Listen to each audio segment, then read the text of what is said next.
In business, the term liability is very important and refers to the debts and financial obligations of a business. For example, the money which is owed to third-party creditors, such as banks or suppliers of a business, will be accounted for as a liability on the business's balance sheet. But how do you know who is liable for the debts of a business should it run into financial difficulty and become insolvent?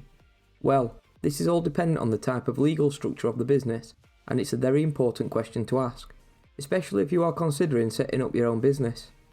As an owner or shareholder of a business, you can either have limited liability or unlimited liability, depending on the size and structure of the business, as well as the level of risk you as an owner are willing to take.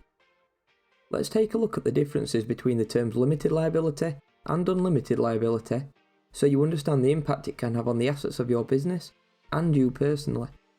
First up, it's limited liability, which only applies to certain types of businesses, which are classed as incorporated, such as private limited companies and public limited companies.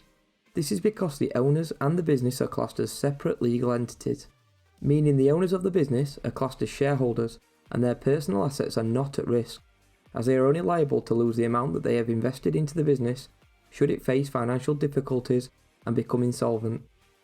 This is because creditors can only legally claim assets which belong to the business if it is registered as a limited company should they be owed any money.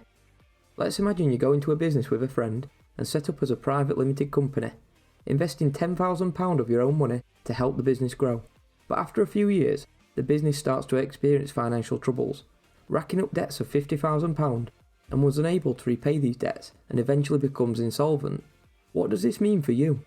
Well, as you have limited liability, you are only liable to lose the £10,000 you've invested, and you won't lose any personal assets to cover the remaining part of the £50,000 debt that the business has built up.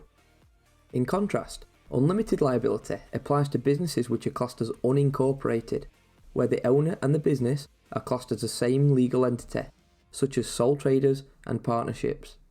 In simple terms, from a legal standpoint, the owner is the business. For these types of businesses, the owner has unlimited liability, meaning they are responsible for all of the debts of the business and can lose their personal assets such as their car, house and savings should the business face financial difficulties.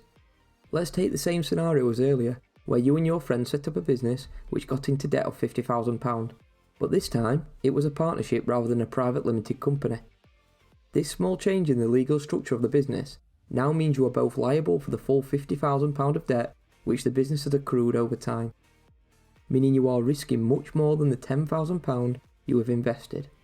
If the business hasn't got sufficient assets to cover the £50,000 of debt, then you will potentially lose your personal assets to make up the difference, so the creditors of the business are paid.